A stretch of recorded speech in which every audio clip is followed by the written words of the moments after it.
이 하나님 자녀의 삶에 대해서 지난주에 수요일날 드린 말씀이 기억이 납니다. 여러분, 우리는 하나님의 말씀에 따라서 옛 사람이 있고 새 사람이 있는 것을 기억해야 돼요. 옛 사람은 우리의 육신의 삶을 살았던 그 삶이고, 새 사람이라고 하는 것은 하나님께서 다시 살리신 영, 그 영을 대표하는 삶이에요. 그러니까 옛 사람은 육신이 대표가 된 삶이고, 새 사람은 뭐가 대표가 돼요? 육신은 들어가고 영이 우리를 대표하는 그런 삶이에요. 말하자면 옛 사람은 육으로 사는 사람이라고 생각한다면, 새로운 사람은 어떤 사람이냐면 영의 사람이에요. 그래서 23절인가 보면 생각의 영 속에 걸어가라 라고 얘기하잖아요. 육신의 생각을 가지고 그대로 살아가는 것이 아니라 영적인 생각을 가지고 살아가라는 거예요. 또 육신, 옛날의 사람은 어떤 사람이냐면 본능대로 사는 사람이에요. 근데 새 사람은 어떤 사람이냐? 성령을 의지하며 사는 사람이 바로 새로운 사람이에요. 성령의 인도하심을 받는 사람이라는 말이죠. 옛날 사람들은, 옛 사람은 어떤 사람이냐면 탐욕과 더러움에 자신을 던지는 사람이라고 한다면, 여러분 여기서 말하는 옛 사람은 저와 여러분들이 예수 믿기 전에 사람을 얘기하는 거예요. 새 사람은 어떤 사람이냐면 의와 진리를 추구하는 사람이에요. 생명을 추구하는 사람이죠. 다른 데는 관심이 없어요. 의와 진리와 생명에 관심이 있어. 근데 옛사람은 어디 관심이 있어요? 탐욕과 재산과 본능대로 사는 사람, 욕심과. 그리고 여러분, 결정적인 문제는 뭐냐면 옛사람은 생명에서 떠난 자예요. 분리된 자. 생명, 걸어다니긴 하지만 그 사람은 우리 눈으로 볼 때에, 예수 안 믿는 사람은 영이 죽은 사람이란 말이에요. 영이. 근데 우리는 생명 안에 있는 사람이에요. 우리의 영이, 우리 물론 육신도 죽었다가 다시 살겠지만 우리의 영이 생명 안에 있는 사람이라는 것을 기억할 수 있길 바랍니다. 성경이 뭐라고 말하냐면 옛사람을 버리라, 옛사람을 벗어버려라, 그렇게 나오잖아요. 그 대신 새사람을 입으라 라고 나옵니다. 여러분, 예수 믿는 사람은 어떤 사람이냐면 옛사람을 벗어버린 사람이고 새사람을 입은 사람이 바로 성도다라는 것을 기억할 수 있길 바랍니다. 옛날에 내가 아니야, 옛날에 하나님 믿기 전에 내가 아니야, 그런 고백이 저와 여러분들의 입술에서 간증으로 나와야 된다, 그 말이에요. 아멘. 여러분, 옛사람을 벗어버리지 못하면 마귀에게 틈을 주는 사람이 되는 거예요. 그래서 오늘 성경 말씀에는 뭐라 하냐면, 첫 번째로 마귀에게 틈을 주지 마라 라고 나와요.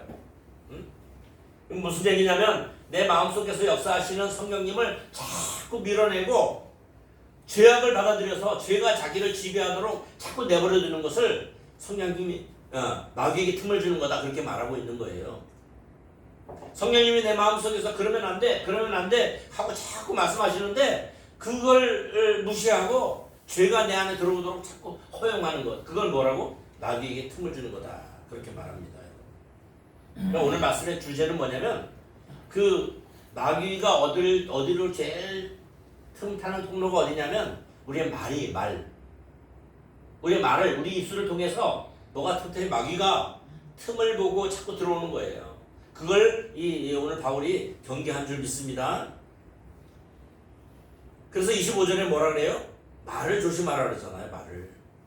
무슨 말을 조심해요? 거짓말을 버리고 각각 자기 이웃으로 더불어서 진리를 말하라. 진리를 말하라. 응? 여러분, 거짓은 옛사람의 습성 중에 하나라는 거예요. 하나. 그죠? 옛날에 하나님을 두려워하지 아니할 때는 거짓말을 많이 했어요.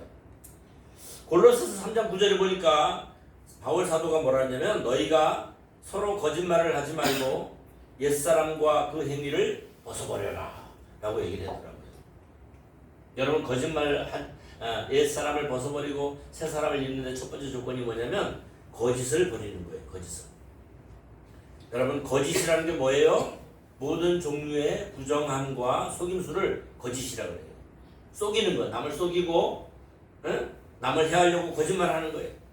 근데 새 사람의 특징은 뭐예요? 새 사람은 진리를 말하는 게 특징이 있어요. 우리 입술에 항상 있어야 될 것은 거짓말이 아니라 진리라는 사실을 기억할 수 있기 바랍니다. 아멘. 스가랴 8장 16절에 너희는 이웃과 더불어 진리를 말하라. 여러분, 성도들 안에서 우리가 서로 살아가면서 예수 믿으면서 이렇게 공동체를 가지고 살아가고 있잖아요. 이 안에서 우리가 해야 될 말은 뭐냐면 진리예요. 진리. 거짓말을 해야 돼요. 성도들은 서로 간에 솔직해야 된다는 그런 말씀입니다. 왜 그렇죠, 여러분? 왜 우리가 더 솔직한 공동체가 되어야 되느냐? 그것은 우리가 서로에게 지체가 되기 때문이다 라고 얘기하고 있어요. 하나님은, 예수 그리스도는 우리의 머리시고 우리 교회 공동체는 예수님의 몸이잖아요. 그러면 나만 몸이 아니라 여러분들 전체도 몸이니까 서로가 서로에게 지체가 됐다 그 말이에요. 그래서 솔직해야 돼요. 거짓을 버리고 진리를 말해야 되는 이유가 바로 그것이란 말이에요. 응? 우리 성도들은 예수님의 몸이에요. 그런 몸을 이루는 지체로서 예수님을 중심으로 해서 대화를 나누어가고 진실한 교제를 나누어가야 되는데 어떤 대화를 나누고 어떤 진실을 해야 돼요? 진리를 말하는 그런 진리로 말미암아 교제함을 이루면서 서로 조화를 이루어 나가는 그런 교회가 되어야 될 줄 믿습니다. 여러분, 거짓말을 하면 거기에 뭐가 생겨요? 틈이 생겨요. 틈이. 불신이 생겨나죠. 그러면서 서서히 공동체를 어떻게 해요? 갉아먹고 분열시킨다 그 말이에요. 그래서 우리는 하나의 말을 해야 돼요. 한 주님을 섬기면서 한 진리를 말하는 성도들이 되어야 될 줄 믿습니다. 틈이 생기면 뭐가 들어온다 그래요? 오늘 말씀 보니까 마귀가 들어온다. 여러분, 우리 입술을 지켜야 돼요. 지킬 만한 것보다 더욱 지킬 것은 우리의 언어다, 말이다. 그 말을 통해서 뭐가 들어와요? 마귀가 틈을 보고 들어온다 그 말을 지금 하고 있는 것입니다. 누가? 사도 바울이. 그래서 4장 26절 보세요. 4장 26절에 보니까 뭐라 그럽니까? 화를 내도 죄를 짓지 말라. 이 좀 말이 이상하더라고요. 화를 내는데 어떻게 죄를 안 짓습니까? 또 뭐 더 말합니다. 뭐라 그러죠? 해가 지도록 분노하지 말고. 야, 이게 가능해요, 여러분? 성질이 낮추겠는데 네? 화를 내도 죄를 짓지 말라 하고 해가 지도록 분노하지 말래. 바울이 한 말씀, 이 하나님 말씀이잖아요, 그죠? 그 말씀이 뭐예요? 이 말씀은요, 노하기를 더디하라 라는 말씀과 똑같아요. 여러분, 성도들은 하나님의 성품을 가진 자들입니다. 성도들은 뭘 해야 되냐면 이 노하기를 더디하는 사람들이 돼야 돼요. 웬만하면 화를 내고 승질을 부리고 그런 사람은요, 하나님 자녀로서 적합지 않습니다. 여러분, 예수님도 분을 내신 적이 있을까요, 없을까요? 예수님이 화내신 적이 있을까요, 없을까요? 말해보세요. 있습니다, 여러분. 있어요. 언제 화를 내셨냐면 이 예수님께서 이 안식일, 주일날 지금으로 말하면 손 마른 자를 고치셨어. 손 마른 자를 고치셨더니 바리새인들이 뭐냐면 안식일에 하지 말아야 될 일을 당신이 하고 있습니다. 그렇게 말하는 걸 보고 예수님이 화가 나셨어.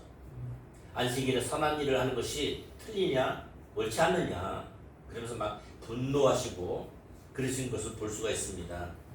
또 한 번은요, 여러분이 잘 아시는 대로 예수님께서 교회에 성전에 들어가시니까 사람들이 거기서 막 비둘기를 팔고 양을 팔고 소를 팔잖아요. 이게 예수님이 거기서 분노하셨어요. 그래가지고 막 상을 엎으시면서 내 집은 만민이 기도하는 집인데 너희가 장사의 소굴로 만들었느냐 하면서 분을 확 내시는 그 예수님의 모습을 볼 수가 있어요. 그럼에도 불구하고 예수님께서 이 바울 사도를 통해서 너희는 분노하지 말라고 말씀하신 이유가 뭘까요? 우리의 분내는 것은 보통 그런 거룩한 분노가 아니잖아요. 그죠? 화가 나는 것은 결코 거룩함하고 거리가 멀잖아요. 그래서 분을 내지 말라고 말씀하신 거예요. 여러분, 또 해가 지도록 분을 품지 말라라고 말씀하신 것은 무슨 뜻이냐면 죄에 깊이 빠지지 말라는 뜻이에요. 응? 여러분, 분노가 아주 깊어서 그것을 버리지 않으면 그 가운데 뭐가 들어와요? 마귀가 들어오고 죄가 쌓이게 되는 거예요. 그래서 분노하지 말라는 것입니다. 죄를 지을 수 있대 우리는 죄를 지을 수 있어요. 그러나 죄를 지을 수 있대 죄에 깊이 빠지면 돼요, 안 돼요? 깊이 빠지지 말라는 거예요. 그게 오늘 말씀입니다. 마귀에게 틈을 주지 말라 하고 직접적으로 27절에 말했죠. 마귀로 틈을 타지 못하게 하라는 거예요. 여러분 분노하는 마음을 오래 품고 있으면은 누구에게 막 분노하는 마음을 갖고 있으면은요 어떻게 돼요 여러분? 마귀가 우리를 들어와서 우리 영을 갉아먹어요. 다른 말로 하면 영을 유린한다는 거예요. 유린한다. 우리 마음에 선한 마음이 없고 우리 마음에 분노하는 마음이 있어서 막 누군가를 막 이렇게 막 노하고 막 누군가를 막 싫어하게 되면 그 가운데 마귀가 든다고 죄에 빠지게 된다는 것을 미리 막아주는 강조하는 그런 얘기입니다, 여러분. 그래서 성도들은요, 우리 새벽교회 성도님들은 분노를 오래 간직하는 습관을 버릴 수 있기를 바랍니다. 아멘. 분노할 수 있어요. 살다 보면 뭐 저런 게 있나 할 수 있어요. 그러나 그것을 오래 가지고 있으면 거기에 뭐가 튼탄다? 마귀가 튼타기 때문에 언제든지 우리는 마음의 분노로 크게 채워지기 전에 회개하고 풀어내는 성도가 되어야 될 줄로 믿습니다. 예, 그래서 해가 지도록 분을 품지 말라고 말씀하신 거예요. 또 4장 28절에 보니까 도둑질하는 자는 더 이상 도둑질을 하지 말래. 여러분 도둑질을 하지 말라는 10계명 몇 계명일까요? 10계명이 있는데 10계명이 뭔지 알아요? 10계명 7계명이 7계명. 네. 기본 윤리죠. 네? 성도가 돼가지고 도둑질하다 걸리면 되겠습니까? 그죠? 성도들은요 예수 믿는 사람들은 언제 어디서나 청렴결백한 삶을 살아가야 될 줄 믿습니다. 법이 없어도 살아가야 하는 사람들이 돼야 돼요. 법 위에 있는 사람들이 돼야 됩니다. 오히려 뭐라 그러죠? 너희가 신성하게 노동하여서 빈궁한 자를 구제할 것이 있게 하라. 자기 손으로 수고해서 그 벌은 돈으로 선한 일을 하라고 가르치고 있어요. 응? 바울은 도적질 하지 말라, 도둑질 하지 말라 해서 그치지 않고 어려운 사람을 도와주는 그런 삶을 살라고 권면하고 있습니다. 여러분 사실 성도가 노동하고 돈을 버는 이유가 뭘까요? 여러분 무슨 이유로 돈을 법니까? 왜 돈을 벌어요? 세상 사람들하고 똑같이 축적해놓고 잘 살고 부귀영화를 누리려고 돈을 버나요? 여러분 성경책에 있는 돈 버는 이유가 어디 나와 있을까요? 성경책에 있는 돈 버는 이유는요 그런 데 있는 게 아니에요. 우리가 돈을 버는 목적은 부를 쌓는 것이 아니라 궁핍한 이웃을 돕기 위해서 선한 일을 하기 위해서라는 거예요. 여러분 우리가 돈을 벌어서 좋은 일에 쓰고 선한 일을 하는 그런 성도가 되기 위해서 돈을 번다고 바울 사도는 말하고 있어요. 갈라디아서 6장 2절에 바울 사도는 성도들아 너희가 서로 남의 짐들을 지라 그래요. 남의 짐들을 내가 왜 네 짐을 져야 돼? 이게 아니라 서로 남의 짐들을 지라 그래. 그것이 그리스도의 법이다.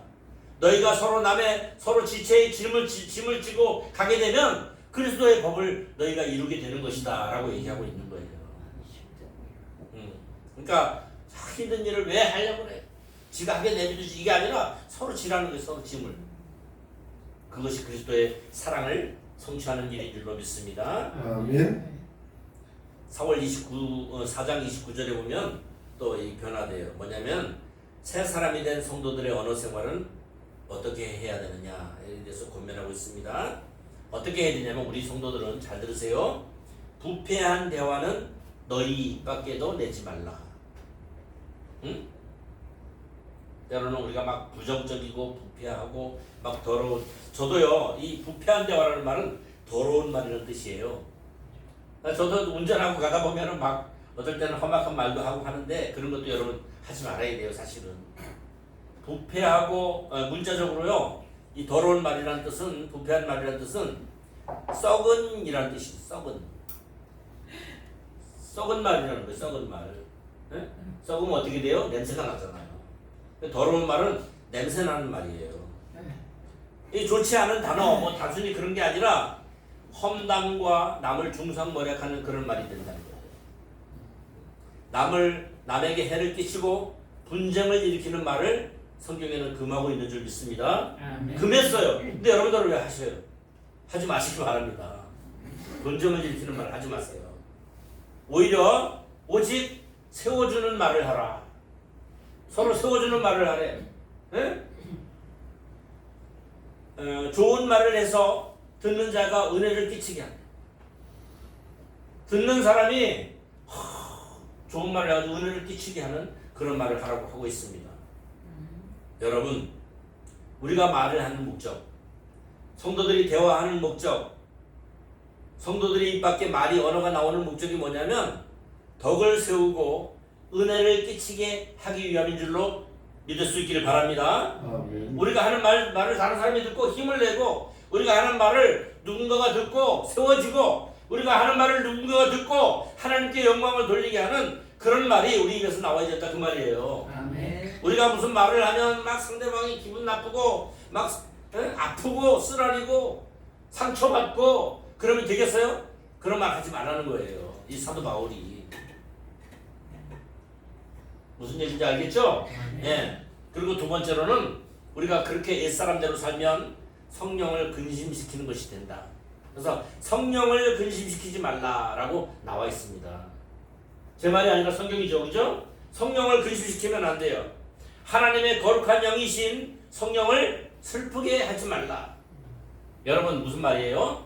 우리가 더러운 말, 썩은 말, 상대방을 아프게 하고 상처 주는 말을 하게 되면 성령님이 어떻게 하신다는 거예요? 근심하신다는 거예요. 근심하신다. 우리의 영이 상하니까 성령이 근심하시겠죠. 그죠? 우리가 육신으로 더러운 말을 내뱉으면 우리의 영이 상합니다. 우리 영이 상하면 누가 근심해요? 성령님이 근심한다는 거예요. 이사야 63장 10절에 보니까 부패하고 옳지 못한 말은 다른 사람에게 고통을 줄 뿐 아니라 성도 안에 내주하시는 성령을 근심하게 하는 것이 된다. 그래서 우리는 뭘 조심해야 돼요? 말을 조심해야 될 줄 믿습니다. 성령님은요, 예수님 안에서 역사하시는 인격적인 하나님이에요. 인격적인 분이에요. 여러분, 성령님은 우리 인생의 안내자이시며 좋은 선생님이신 줄 믿습니다. 우리가 가는 길을 인도하시는 선생님이시잖아요. 그분을 근심시켜드려서 되겠습니까, 여러분? 안 돼요. 그분이 근심하지 않도록 그렇게 살아갈 수 있기를 바랍니다. 아멘. 로마서 8장 26절에 보니까 이와 같이 성령도 우리의 연약함을 도우시나니 그의 인도하심을 따르지 않고 자신을 더럽히면 그분을 근심하게 만드는 것이 된다라는 성경이 나와요. 갈라디아서 5장 17절은 뭐라고 나오냐면 육신은 성령을 대적하여 욕심을 부리나 성령은 육신을 대적한다. 여러분, 우리의 육신이 뭐예요? 아까도 말했지만 옛사람이잖아요. 옛사람이 끊임없이 욕심을 부리고 끊임없이 드러나서 내가 하나님을 섬기고 신앙생활하는 것을 방해하지만, 그러나 육신을 뒤로 하고 성령님을 앞에 내세워서 성령님의 뜻대로 살면 오히려 육신을 대적하고 육신 가만히 있어, 그리고 영적인 그런 사람이 될 수 있도록 만들어준다는 사실입니다, 여러분. 더욱 중요한 것이 있습니다. 너희가 그 안에서 구속의 날까지 인치심을 받았기 때문에 그래야 된다 라고 나오잖아요. 여러분, 인치인다는 것을 제가 말씀드렸죠? 도장 찍는다는 거예요. 그 도장 찍는다는 것은 무슨 도장입니까? 하나님이 우리의 주인이다, 우리의 주인이 되시다 라는 데 도장을 찍는다는 거예요. 여러분, 여러분들의 주인은 여러분이 아니라 여러분들을 구속하신 하나님이 되시는 줄 믿습니다. 하나님이 여러분들 가운데 여러분들 심령에 도장을 찍으셨어요. 성령이라는 도장을 여러분 심령에 찍어서 여러분들을 사셨습니다. 여러분 구속의 날까지라고 하죠. 여러분, 성령님은 우리에게 도장을 찍었다는 말은 우리가 구속받을 날까지, 구원받을 날까지 하나님이 우리를 지키신다는 거예요. 구속의 날, 구원의 날과 심판의 날을 말하잖아요. 그날까지 주님은 우리를 끝까지 지켜주시는 줄 믿습니다. 아멘. 여러분, 성령님은 성도가 일시적으로 범죄했다고 성도들을 버리시는 분이 아니에요. 떠나주시는 분이 아닙니다. 여러분, 제가 살면서 하루에도 몇 번 죄를 짓겠습니까? 많은 죄를 짓잖아요. 여러분도 마찬가지일 겁니다. 그렇다고 성령님이 떠났다가 들어왔다 떠났다 들어왔다 하시는 분이 아니다 그 말이에요. 늘 우리 안에 어떻게 계셔요? 내주하시는데 오늘 약속의 말씀을 보니까 구속의 날까지, 주님의 날이라고도 해요. 주님께서 오셔서 죄인들을 심판하시는 그날까지, 구원을 완성하시는 날까지 우리와 함께 하시는 줄 믿습니다. 그걸 보증했다는 거예요. 그걸 확실히 보증하신 그런 하나님이신 줄 믿습니다. 여러분, 여기서 입술만 믿고 마음으로 안 믿는 사람이 있습니까? 마음으로 안 믿는 사람은 믿는 것이 아니에요.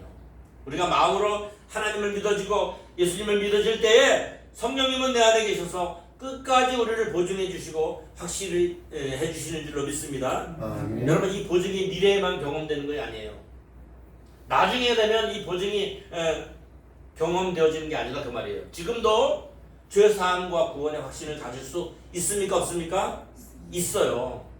내 죄가 예수님의 피로 내가 구원을 받았구나 하는 것을 경험할 수가 있습니다. 또 미래의 날에는, 구속의 날에는 우리가 이런 경험을 바로 할 수 있는 그런 날이 올 줄로 믿습니다. 아멘. 우리도 우리 몸의 구속을 기다린다. 로마서 8장 23절. 우리가 주님 만날 때 어떤 모습을 만날 것 같아요? 주님 만날 때 뭐 영으로 혼령이 돼가지고 주님 만날 것 같아요? 아니에요, 여러분. 우리도 우리 몸이 죽지만, 흩어지지만, 화장되지만 그날에 주님 만날 때는 다 모여서 새로운 인격차로 하나님께서 몸을 가지고 주님을 기다리는 그런 사람이 될 줄로 믿습니다. 그렇게 로마서 8장 23절에 나와요. 새로운 몸을 하나님이 주신다고 말씀하신 것을 믿을 수 있길 바랍니다. 4장 31절 보면 너희는 모든 쓴 것과 진노와 분노와 소리 지르는 것과 비방하는 것을 악의와 함께 버리고. 여러분, 이걸 경험해봤어요. 저는 여러분, 쓴 것과 분노와 소리 지르는 모든 비방들을 버리라고 그래요. 여러분, 악의와 함께. 응? 그래서 여러분, 우리는 이런 것들을 버릴 수 있어야 될 줄 믿습니다. 바울은 성도가 버려야 될 악에 대해서 지금 열거하고 있는 거예요. 여러분, 어떻게 버리라는 거냐면, 우리나라는 그냥 버려라 이렇게 끝났지만 헬라어에는, 이스라엘 언어로 보면 문자적으로 볼 때 깨끗이 쓸어버려라 그런 뜻이. 깨끗이 쓸어버려라. 아예 분노하는 것은 내 인생에, 이제 앞으로 내 삶에 없다라고 깨끗이 쓸어버리는 거예요. 그렇게 얘기하고 있어요. 제거하게 내버려 두라 그런 말이에요. 제거해라. 더 이상 악독과 관계를 끊어버려야 됨을 말하고 있는 줄로 믿습니다. 악독한 행위나 악독한 말은 이제 완전히 끊어서 제거해버리는 그런 삶을 살아가라고 말씀하신 줄로 믿습니다. 노함과 분냄도 마찬가지예요. 노함은 이 마음속에 걷잡을 수 없이 타오르는 분노를 얘기하고 있는 그 노예요.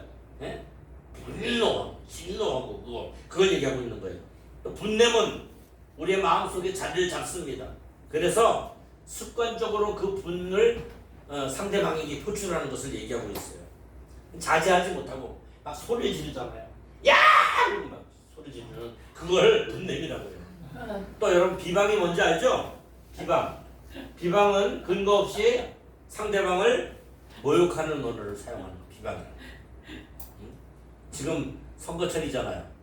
많은 유세원들이 어떤 사람은 정직하게 말하죠. 어떤 사람은 근거 없이 상대방을 막 비방하는 그런 일을 하잖아요. 그죠? 그거를 그치라는 거예요. 예수 믿는 사람은 그런 걸 그쳐야 돼요. 분노하고 노하고 비방하는 그런 것들을 그쳐야 될 줄 믿습니다. 자, 이제 오늘 말씀을 정리해 볼게요. 여러분, 바울은 예수 믿는 사람들이 행해야 될 덕목을 제시하고 있어요. 어떻게 제시하고 있죠? 서로 친절히 대하고 상냥한 마음을 가지라고 해요. 예수 믿는 사람들은 부드러워야 될 줄 믿습니다. 주님이 온유하셨어요. 나는 온유하고 겸손하니 말씀하셨습니다. 성도들도 주님의 품성을 닮아서 온유하고 겸손한, 친절하고 상냥한 마음을 품는 그런 자들이 되어야 될 줄 믿습니다. 부드러워야 돼요. 부드러워. 제발 좀 부드러워지시기 바랍니다. 에스겔서 3장 26절에 성령이 우리에게 들어오면 어떻다 그래요? 너희에게 부드러운 마음을 주신다고 하잖아요. 성령 받은 증거가 뭐냐? 내가 옛날에는 그렇지 않았는데 지금은 아주 부드러운 사람이 된 거예요. 서로 인자하게 대하는 거예요. 인자. 여러분, 부드러움, 인자, 사랑, 하나님의 속성이잖아요. 여러분, 나보다도 다른 사람의 필요를 생각하고 관심을 가지는 것이 인자와 자비와 용서를 베푸는 것입니다. 이것이 우리 성도들에게 있어야 될 필요한 덕목이라는 것을 믿을 수 있길 바랍니다. 아멘. 특별히 마지막으로 뭐라고 주님이 말씀하셨냐면은 너희는 서로 용서하라. 여러분 가장 위대한 것이 뭔지 압니까? 용서예요. 용서. 더 큰 위대함이 뭔지 압니까? 용서할 수 없는 것을 용서하는 거예요. 예수님 안에서 예수님이 너희를 그리스도 예수님께서 너희를 용서하신 것 같이 너희도 서로 용서하라. 근데 여러분 우리는 용서를 잘 못하잖아요. 끝까지 간다. 죽을 때까지 가만 안 내려둘기다. 그러잖아요. 여러분 예수 믿는 사람은 그것부터 고쳐야 돼요. 용서할 수 있는 사람, 어떠한 경우에도 용서할 수 있는 사람이 되는 것이 바로 하나님의 자녀인 줄로 믿습니다. 아멘. 하나님께서 용서하신 것처럼 성도들도 용서해야 돼요.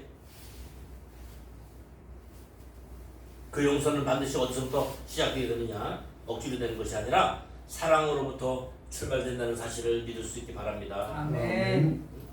예수님의 사랑을 본받아서 그렇게 하라는 거예요. 서로 용서하는 것은 교제 가운데서 반드시 있어야 될 공동체의 모습인 줄로 믿습니다. 아멘. 여러분 서로 간에 용서하지 못한 것이 있으면 지금 마음으로부터 완전히 용서할 수 있는 예수님의 명령이고 예수님의 사랑으로 용서할 수 있는 그런 성도들이 될 수 있길 바랍니다. 아멘. 우리는 말과 행동으로 죄 짓는 일에 사용하지 말고 하나님께 영광을 돌리는 일에 사용되는 귀한 사용인들이 다 될 수 있기를 주님의 이름으로 축복합니다. 아멘.